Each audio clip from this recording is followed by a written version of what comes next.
Residential sales comparison and income approaches, book ending test study guide. Review. So no, number one, your stock went from $123.50 to $219.25 in 6 years. What is the average change per year? A, 5.77%, B, 9.21%, C, 12.92%, or D, 14.67%.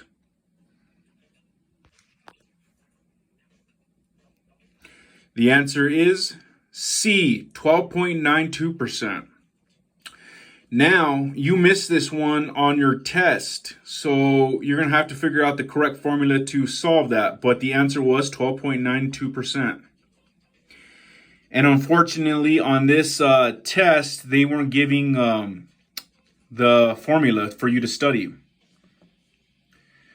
Number two, what is the future value of $25,000 if you deposited it today in a savings account paying 4.75% interest per year and left it without making any other deposits for 13 years?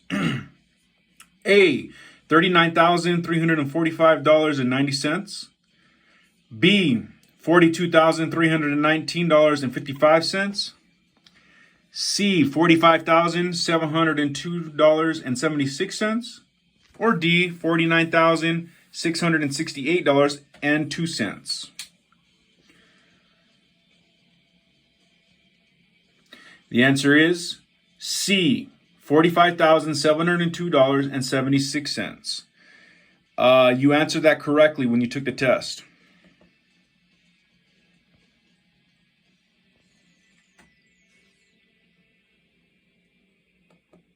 Number three, a mortgage of $214,000 written for 20 years has a monthly payment of $1,595.53.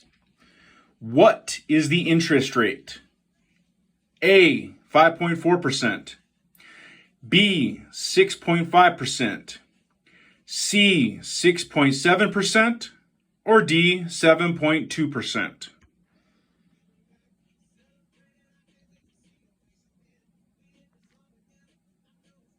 The answer is 6.5%. And you answered that one correctly.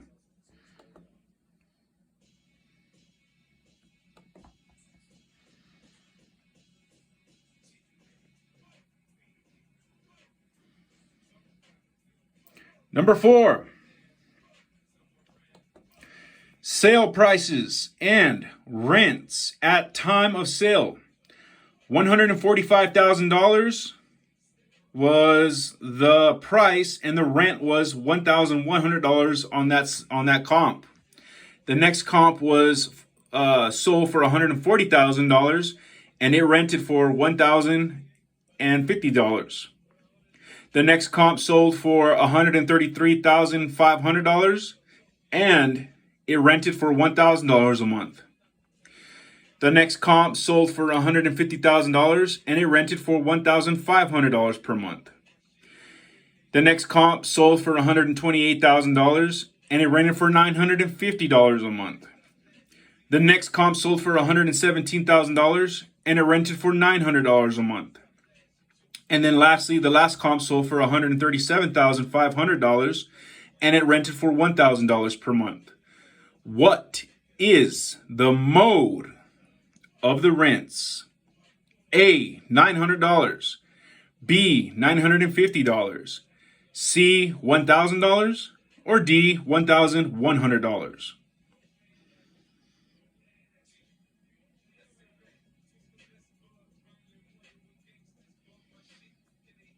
The answer is C, $1,000. And you answered this one correctly on the test. And the key is it's a mode, which means most often. And the only number that rented twice was the $1,000. That's the giveaway.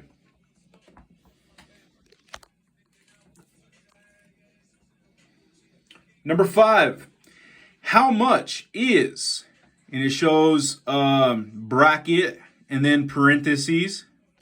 Hold on, I gotta go back a little bit.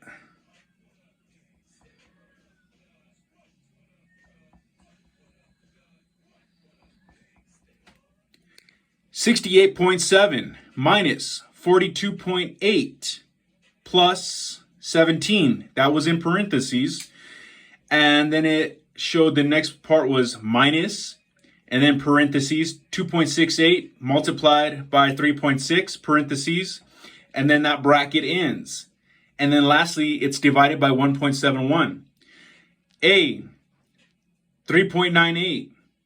B, 15.2 or 12. C, 19.45. Or D, 114.45. The answer is C, 19.45. And you answered this correctly on the test. Just remember that you start with your brackets and then you work on your parentheses and you finish with whatever's left. And you work your way left to right. So you had that one right. That should be easier for you. Number 6, a lump sum payment or series of payments to the lender that reduces the interest payments or the borrower is the definition of A, pay down, B, buy down, C, balloon, or D, operating expense. The answer is B, buy down. Now on this one, C and D are almost immediately eliminated. Buy downs and pay downs are super similar, and it would be best if you probably wrote this down just to try to remember this definition better, because even after working together with your supervisor, you guys both got it wrong with pay down. It's actually a buy down. A buy down is a lump sum payment, or it can be a series of payments to the lender that reduces the interest payments of the borrower. That's the definition of a buy down. Try to remember that. It's super similar to pay down, but it's a buy down. And you got it wrong on the test. I got the pay down, buy down. Yeah. Maybe, I don't remember if I asked about that. That was when I missed. A lump sum payment of series of payments to the lender that reduces the interest payments of the borrower is the definition of, you said a pay down, it's wrong, buy down.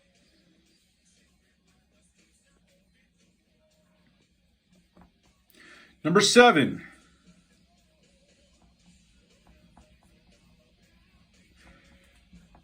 Adjustments in the sales comparison approach can be made as A, dollar amounts only.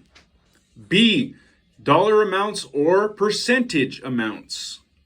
C, percentage amounts only. Or D, paired data amounts only. The answer was B, dollar amounts or percentage amounts. So just remember that adjustments in the sales comparison approach can be made as either dollar amounts or percentage amounts. It's a pretty easier one, and you answered that one correctly on the test.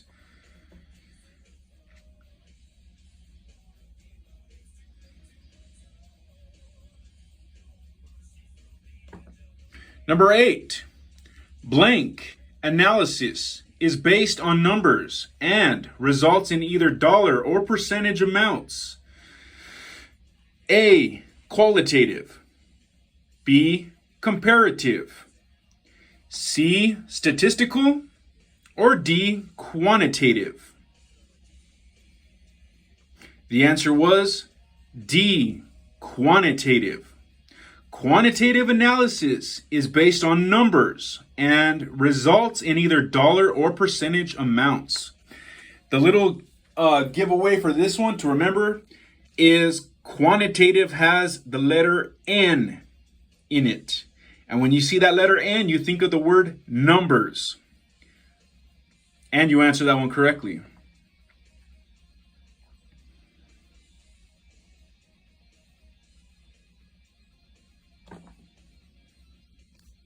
Number 9, A property was listed on August 12th, 2021 and sold on February 14th, 2022. How many days was it on the market? A, 165. B, 172. C, 179. Or D, 186. The answer is D, 186. Now, you answer this one correctly, but you just got to try to review the HP12C's list of commands that kicks you out the number of days in between dates. And I believe you put it, like month, period, and then 2-digit for day, and then 4-digit for year. Enter, and then you enter the next date. Same way, 2-digit for month, period, 2-digit for date, for the day, and then 4-digit for the year. And then you press, I think it was shift, and then the triangle DYS button, and it'll kick you out the days in between. That's the fastest way to do it if you have the calculator. If you don't, then you're going to have to pull up the calculator on the computer that you're working on and just count the days in between. And you answered that one correctly, so that's kind of an easier one, but the thing is, just review how to do it on the HP12C.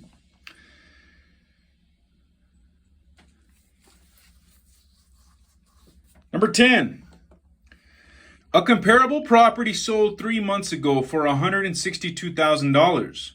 The market shows appropriate adjustments to be market conditions adjustments of plus $8,500, a location adjustment of plus $5,000, a quality adjustment of minus $10,000. What is the amount of the total gross adjustments? A, $13,500. B, $23,500.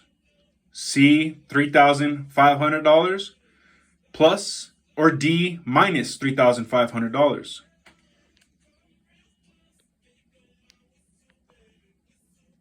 The answer is B, plus $23,500. Well, it's just positive, I guess. It doesn't really show a plus on it.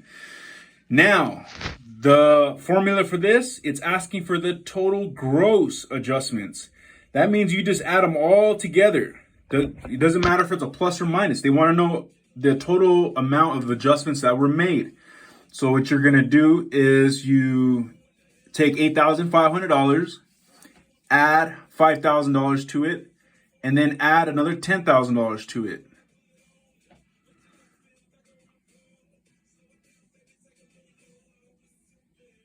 Hmm. 15, 16, 17, 18, 19, 20, 21, 22, 23. Yep. You add all three together, and that's your total gross adjustments. And you did answer this one correctly on the test, so just, keep it in mind.